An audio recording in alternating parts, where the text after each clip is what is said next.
When you're strong, you want to act weak, but when you're weak, you want to act strong. Are we chucking that Red Bull in or nah? Oh, can we get the Make Quantity Surveying hat great again? Hey, red hat at the front, my mum will love that. Your mum? Yeah, she hates What the fuck, Michael? Michael? Michael, never come home again. Hey guys, David here. This is probably my first kind of personal brand podcast. Obviously I do a lot of stuff with Rapid QS, but yeah, you're probably wondering who this person is to the left. This is actually my good long-time friend, Mike V from The League Guy on Instagram. Bit of a backstory before I give it to Mike. Me and Mike have known each other probably a good 9-10 years now. About 7 or 8. Yes, okay, 7 or 8 years. It's been a good time. Mike's helped me with multiple trade businesses. I had no idea around what digital marketing was and new style lead generation. Without Mike, I'd still be cold calling and door knocking. So yeah, thanks Mike. Opportunity, we're both here in Lombok at the same time in Indonesia. So yeah, Mike, tell us a little bit about where you're at now with The League Guy versus where you were 7 to 8 years ago. Yeah, well, funny you say, like 7 years ago I was taking a little break from uni. I think I failed the whole semester doing like calculus programming, so did a little bit of backpacking. I was actually here in Lombok 7 years ago, so Man. It's quite cool to be back. Yeah. I was like, hey, why can't I get this freedom that I've got while I'm backpacking, just like driving my scooter, and here we are with the freedom that I wanted and some learnings and journey along the way. Yeah, nice. Good stuff, man. How long have you been out in Asia, for people that don't know? Obviously, you deal with a lot of New Zealand and Aussie-based customers, but you're not based in New Zealand. Yeah, so I'm based in Thailand. I've been out there for about 2.5 years. So before that, I was working a corporate job. Yeah. Did you have a nice collar? Yeah, collars every day. You used to iron it before work? Not really, yeah. Not really. I wasn't an ironer, to be honest. Yeah, you wouldn't last long in corporate, G. No. I just left them hanging up all the time and yeah. hope they like iron themselves out naturally. Fair play. To keep it real sort of simple, so what was your first job out of, say, school or university? Did you study? Yeah, so I studied marketing at AUT and Auckland Uni. Mean. First job out of that was working for an education company like New Zealand Institute of Sport, their parent company. You've always been pretty sporty, so that would have been like good similarities. You would have found that fun somewhat? Yeah, it was kind of cool. Like obviously New Zealand Institute of Sport. Yeah, it's a tough one. Was that was one of their offerings. They had like massage college, UB School of Design. So I mean, it was kind of cool, but at the end of the day, I was like, is this all I'm going to be doing for the rest of my life? Like, yeah, nice. Sitting in this office and yeah, working on websites. But I kind of realized that, hey, if I could actually start my own business doing this kind of stuff. Yeah. So I was always working after work, trying to figure out my own stuff, and Mean. That's kind of where I met you. How long was that kind of process of, say, transferring from that, starting your weekend hustles, like late night hustles, trying to figure out what to do? How long was that process when you sort of realised that a hobby or just doing this every now and again could be a full-time kind of gig? Pretty much at the start. So when I got back from Lombok and London, like travelling, got my office job, from that moment onwards, I'm like, this is how I'm going to be able to get back to Lombok, Asia, and get that freedom that I wanted. Yeah, mate. So yeah, it was just after work on Saturdays, after work every day during the weeks, Saturdays. Gangster. You know, some periods of that 5-year corporate career was a lot of work, especially the year leading up to leaving. Yeah. It's about to turn 30, so I was like, shit, I really need to just lock in this whole year. Yeah. Yeah, sweet. So what would you say, like, did you always have a bit of a business savviness kind of skill set? Were you good at sales? Like, obviously you've got a pretty sickening work ethic. You do a lot of Muay Thai. You've had a fight that takes a lot of work ethic, a lot of hours. But you know, what were some things that you knew you were really, really good at? But how did you overcome the things that you weren't good at? Because business isn't just one pillar. There's lots of pillars within business. Well, I think I was really good at doing digital marketing, at generating leads. You know, all the businesses that we worked on, like most of them, we were able to get leads pretty quickly. Yeah. Because you partnered with the big dog, G. Partnered with Dave. The thing I struggled with was I probably could have went on my own earlier. Yeah. But it's probably just the confidence to do it. Yeah. You know. Yeah. Once your back's against the wall, when I like booked that ticket to leave my corporate job. Yeah. Income had to come in. That's when the chips fall and like it's make or break, and you're just forced to be the best version of yourself. Yeah. Tell everyone your version about that weekend when we shot the Baker's Build ad. Yeah. And that was like your first test. Give people a backstory where I met you and how that kind of came about, that like Baker's Build's time frame. It was probably like a 3-month time frame. Yeah. So I had a good friend, he's like, hey, do you want to come out to a party? I'm like, yeah, could do. Nah, so yeah, we rocked up and we just got chatting, me and you had a building company. Yeah. I was, thinking about side hustles and just getting some like gigs going, and just did some free work for yourself, and then we're doing a bit of Google ads. I think you're working with a company who did your website, so we switched that around a little bit. I was like figuring stuff out on the go. To give everyone context, before I met Mike and that weekend when he launched my lead campaign, I was door knocking and doing cold calling to win building maintenance work. So I would hit up companies like Barfoot and Thompson, Ray White, and I would literally drive around Auckland spending diesel money and road user charges and my time, and get blown off by 9 people to try and sell a $100 job, and then tell them about the idea of how we shot the video. What was the purpose in us doing the call out video? How did you kind of learn that? Well, we were doing some Google ads, that was working pretty well, and then it was COVID, right? So we were like, hey, how can we drum up as much business as possible? And you had the idea to go into the maintenance kind of area. Yeah, true. So we did a quick call out video like, hey, it's Dave from Baker's Builds, have you got any floorboards that need fixing? Yeah. Just a basic Facebook ad, putting something in front of people. Yeah. And I think we had like 20 leads in the first 2 days. It was like wild. $20 a lead. Yeah, it was crazy. And you were in and out of those jobs, like taking good profits. Yeah, I think, like I said, when I was door knocking, I was maybe getting 1 job every 2 to 3 days. But I woke up on a Sunday and I think I had 20 to 30 leads with a name, a phone number, and like a description of job. So I knew exactly what I was going to price and what I was going to do. Yeah. How was it going from cold calls to? Oh, easy. I think I did a video of Luke Kemi. I spoke about Luke Kemi's with that, about the difference between cold calling and warm leads, and the upsell rate was like 70%. Like the video, people were expecting a call from David Baker on the phone. I would have never have got that, the rubbish removal company, the quantity surveying company, without you teaching me about digital marketing. Or I would have wasted 3 more years of fucking, hey, it's David here. Yeah, when I hear you talking to other people, like your marketing skills have like definitely leveled up heaps, and you've just learnt by proxy. Like the SEO, the digital marketing, like nerdy stuff. Yeah, for sure. Like you've picked up a lot of that too. Yeah, but you taught me all that, but we've always bounced well off each other with you help me, I'll help you kind of thing, Yeah, definitely. Yeah. Tell everyone about the rubbish removal business, how that one came about, because I definitely didn't see myself as a rubbish removal specialist. Yeah, what was that called? Get It Moved. That was definitely one of the tougher businesses that we tried to get off the ground. Yeah. Why do you think it was tough from an ad perspective? I mean, firstly, it was a red ocean, right? Like everyone was doing junk removal, rubbish removal. Super competitive. No, you're all good. All good. Is that your grab order, G? Grab a dab a do. On the stakes. All of our leads were coming from, most of them were from Google ads. So super competitive. Everyone who inquired on the Google ad was probably heading up another company or two. We had junk to go. We had some big competitors that were already established. So we were spending a lot to get those leads, and the margins were very small. I've always found, I think as I've learnt this with you, the harder the barrier to entry into a job, the more money you can make. The easier barrier to entry, the less money you're going to make. And my analogy on that is, any Joe Blogs or anyone in South Auckland can buy a trailer, advertise rubbish removal, and you can start it within a day. Versus becoming, how long did it take you to become an SEO specialist? I've been doing this for like 7 years. Yeah, 7 years. So obviously we still do a lot of work to now Rapid QS. What does your kind of business model look like now? How many kind of clients do you have, and what's your main sort of core business at the moment? Yeah, so I'm mainly doing lead generation for construction people. That's probably like 97% of the work that I do. So do you turn down other work from other avenues, or? Yeah, I get a lot of people inquiring on my Instagram about, hey, can you do lead generation for like conveyancing, real estate, property, all kinds of stuff. So I just pass that to a few people. It's not going to help me get to where I want to go, doing all kinds of different work for different people. Can I ask you a little bit more about that? Like obviously when you see a lead in your, or a potential client, you must think, oh, this is easy money. Why are you turning those down? It's probably easy money. Like most of them will probably go ahead with a good recommendation, but I'm just focusing on selling Big Macs. Because you get a Big Mac in every city in the world. It's the same system.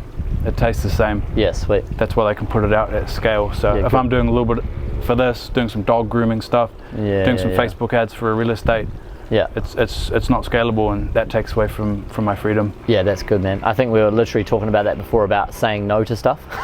And it must be hard to see all these leads coming from different areas and go, oh shit, I could get into selling cheeseburgers, I could get into drop shipping these tables, but then you might lose away.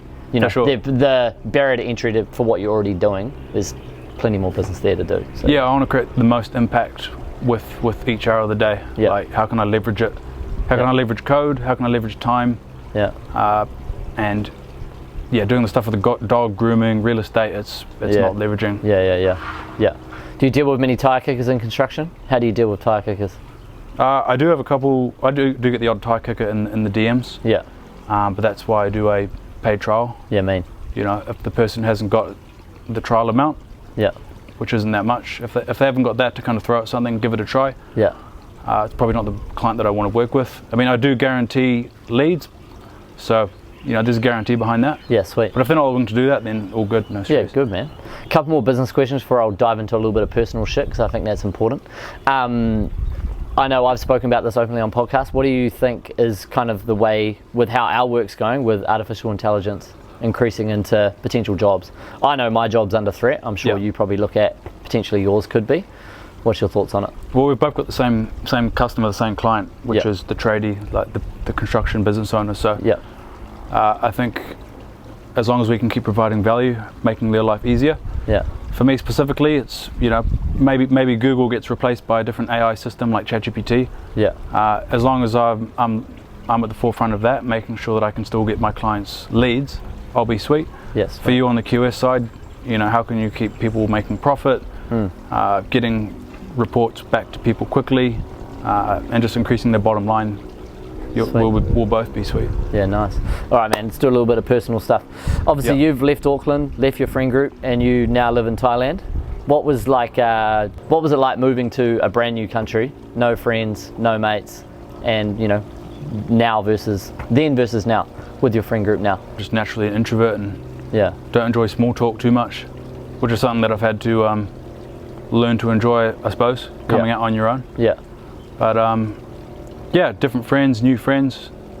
I guess that chapter of Auckland was kind of closed for me, like for where I want to go, what I want to do. Auckland's not really my place at the moment. Yeah, fair. New Zealand, could see myself going back in the future with like a family, but I'm based in Thailand, so that's cool. Most of the people you meet, fellow entrepreneurs, are all thinking the same thing. Yeah. They like travel, they like freedom, they like Muay Thai, so just connecting with more like-minded people. Yeah, cool. Super important, especially when you're starting out with a new business or a new life, like kind of having like-minded people around. Yeah, for sure. To keep you in that, grounded in that new kind of reality or new life. Keen to sort of jump into specifics there. How do you make new friends in an area? Like mine is through tennis, and I'll always just talk to the person who I played tennis against, meet someone in the club rooms, chat to them. If I go to a cafe, I try and have a bit of a rule to try and talk to someone if I can. What are your dived in specifics to trying to make new friends? Well, if I look back at most of the friends I've made the last 2.5 years, it's either through Muay Thai or through like entrepreneur networks. Yeah. There's a lot of other people like yourself, like me, Mario and Brendan. Yeah. They might be traveling around, they've got their online business and they're looking to meet other guys doing similar stuff. Yeah, cool. Because most of the people you meet in like the Balis and the Phukets, most of them are just on the piss for a couple of weeks. Yeah, it's a bit of a piss trip, man. So you can spend a lot of time meeting the wrong people. Yeah. Yeah, nice. Tell us about joining the New Elite networking group. What was that like a bit of a risky, did you find that risky at all, or did you know I had to do this? Yeah, there's a bit of upfront investment, but that's probably the best investment I've ever made. Yeah, so sweet. That's basically a networking group, people all around the world. There's about 300-400 people in it. Yeah. Just kind of, online entrepreneurs, travel, all that kind of stuff, like-minded people. So it might be our boutique dinner turning up, man. So it's just a great way to meet other people. Sweet. There's chat rooms for if you're in Thailand or if you're in the UK. Me. Everyone's got the same values like freedom, hard work, discipline, yeah, like fitness, all that kind of stuff. So yeah, nice. And yeah, you meet some high-level entrepreneurs, and you're part of like a mastermind. You know, everyone's thinking in a certain way. So just by being part of that, you're kind of just getting enmeshed in those mindsets, yeah, which are very helpful for like maintaining and like growing a business, like meeting people, personal development. Yeah, nice, man, good. And you've had, how many Muay Thai fights have you had? One fight? Yeah, just the one. What made you want to get into that, G? Test yourself? I mean, I've always like Spartan stuff and like 300, and I feel like every generation of man has like had to go to some sort of fight. Like 3 generations ago, you would have been on the beaches of Normandy. Before then, like taking over the Americas against like the Indians or whatever. So I just wanted to get like a small taste of what that could have been like, because like I said, everyone's had to go through it at some point. And quite quickly you realize that there's no room for emotions. It's like there's something that you need to do. You need to prepare as much as you can, mentally, physically, all that stuff. So cool. It was a great experience.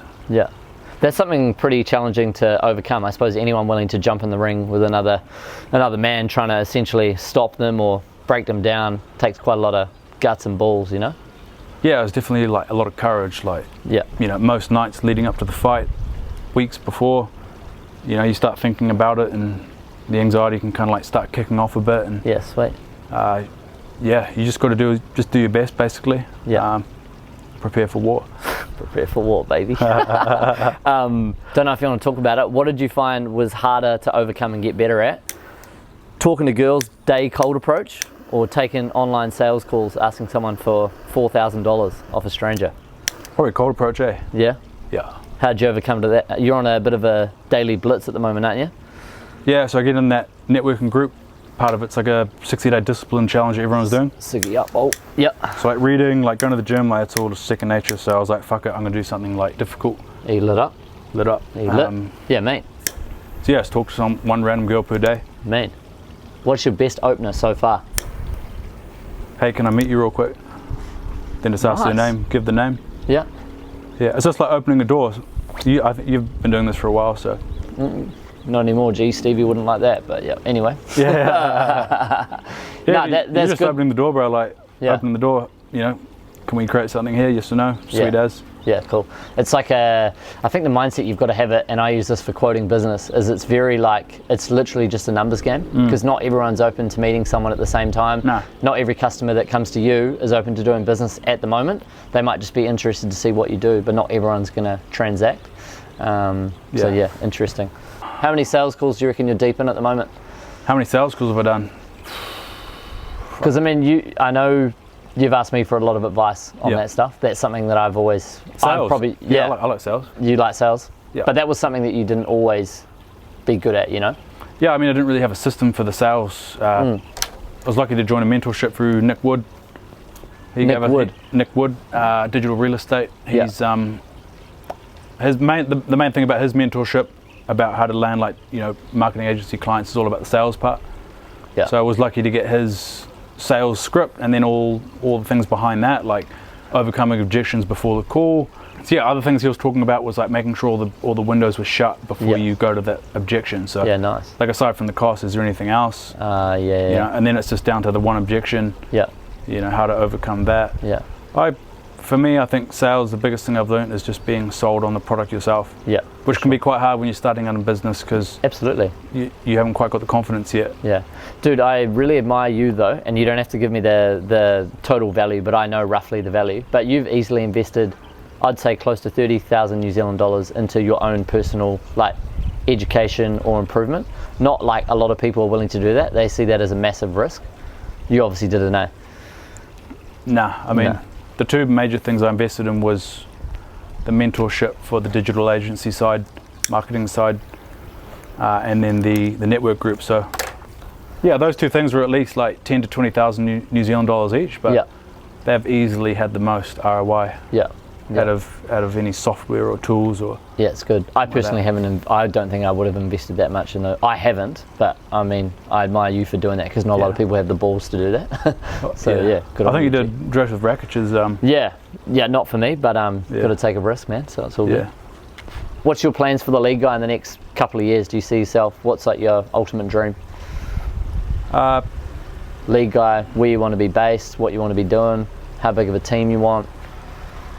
Yeah, we've got a project manager starting in a couple of weeks, so looking forward to getting her on board. She'll be taking over like day-to-day running, so I can focus on just improving the systems.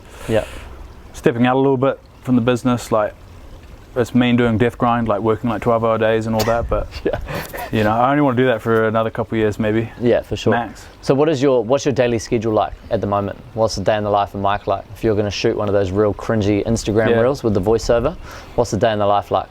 So we're based down in the coast, south of Bangkok, so usually wake up, just like meditate for a bit, do a bit of breath work, just kind of like center myself, and then usually I like to get started on work. So I've got the system for the daily checklist, right? So we check the emails, check the leads, check the IG inbox. Check the money. Yeah. You know, make sure if we've got people on prospecting, on trials, that we're following up quickly with any new leads that we get them, keep them accountable.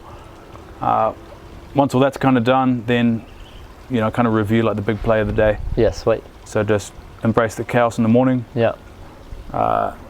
And yeah, focus on like a big action like for the afternoon once New Zealand's like kind of gone to bed. Yeah, nice. So how do you structure your day? How many meals a day do you have? What time do you get up? What time do you go to bed? Yeah, just get up whenever I want, to be honest, at the moment. Nice. Yeah, you've had a few late days here, mate. I make money while I sleep, so it's all good. Trying to flex on everyone, eh? Flexing on you. Yeah, I usually eat before and after gym, so about 2 meals a day. Mean. Yeah. What's your favourite meal at the moment? I already know. Steak and eggs, probably. Yeah, nice. Yeah. Every day? Do you have a cheat meal? Not really. What's your favourite meal outside steak and eggs? Steak and eggs, probably Fruit Loops. Yeah, Fruit Loops. Fruit Loops, cheat day. Hearty sugar. Yeah, yeah, mate. No, that's good. Good for the refeed. Got any holidays planned end of this year? Any further travel you want to do? Yeah, so this year I want to go to Japan, do a ski trip. I want to do the Heegyang Vietnam motorbike loop. Yeah, mate. And do a meditation retreat in Nepal. Yeah. And we could do another print villa with yourself at some point. Yeah. Absolutely, man. I'd be keen for that. To people, I don't know if anyone will find this weird, but when I was on my first digital nomad trip to Thailand with Mike thought it would be fun to go and spend 2 or 3 days up in the hills with the monks. And what was it, like a fasting retreat? When was it? Remember when I think after I came to Phuket, you went and spent a few days. It might have been 5 days, and no food. Oh yeah. Only. Tell us about that. That was pretty weird. Good though. I mean, what did we do? So I think it was at the end of like a 12-week like working block. Just yeah, that's right. You know, like little things like scrolling on Instagram are like kind of getting to you a bit. Like you just maybe a little bit burnt out. You're not very motivated. So yeah. What I basically did was went into the mountains, like booked like the shittest cabin I could find. It's outrageous. Just did a 3-day no food. Yeah. 3-day no phone. Yeah. Then by the end of that, just like had so much like peace, presence, and like just gratitude to like get back to the grind. And it's like a dopamine reset. Dopamine reset. Yeah. Pretty much that. Yeah, I mean, I definitely am guilty of this. I find myself, I try to just go onto social media to post, reply to comments, and get out. But it is so easy to find yourself scrolling, looking at shit, and then you find yourself 2 hours later, or 20 minutes, and you're like, I've learned nothing. Oh, I mean, it could be anything. Like, if you're losing motivation, you're like, fuck, like I don't want to work today. Yeah. Like, what's wrong? Yeah. You know, if you're having that for like days on end, then some sort of like reset can be nice. Yeah, nice, man. Nice. Right, just so anyone else wants to get to know you, you're tight with family. What's your, you're obviously a people person. You've got a good crew of friends now. Yeah. How often do you see your family? How often do you talk to your family? I usually see them once a year. Mean. Yeah, go back to NZ. You had a trip to Brizzy not long ago? Yeah, went to Brizzy last year, August, like a wedding. Yeah. That's all good. Sweet. Man. It's pretty interesting to think, like, you know, we both live away from parents. Yeah. You're back in New Zealand quite a lot though, but. Yeah, only because I feel like it's good for business, but obviously we're trying to expand with the help of you, so I couldn't do that without you. But New Zealand's good, but it's definitely a big wide world out there for sure. Oh, for sure. A lot of stuff to learn, a lot of stuff, different perspectives on everything, you know? Yeah, I'd love to go back to Coromandel one day, like late 30s. You reckon that's the dream? Wife, Coromandel. Wife, family. Couple of kids. German Shepherds. Yeah, German Shepherds. No. Ford Mustang. Muay Thai ring? Nah. I'll still be doing a bit of sparring, but. Yeah, nice. Yeah. Good. Nah, cool, man. Anything else you want to say to the people? How do they find you? Yeah, drop me a follow on the lead guy if you're a construction company and need more leads. Mike paid me $500 for that plug, guys. So yeah. Anyway. 500 baht. Yeah, 500 baht. Cheers, bro. Thank you very much. Cheers. Cheers.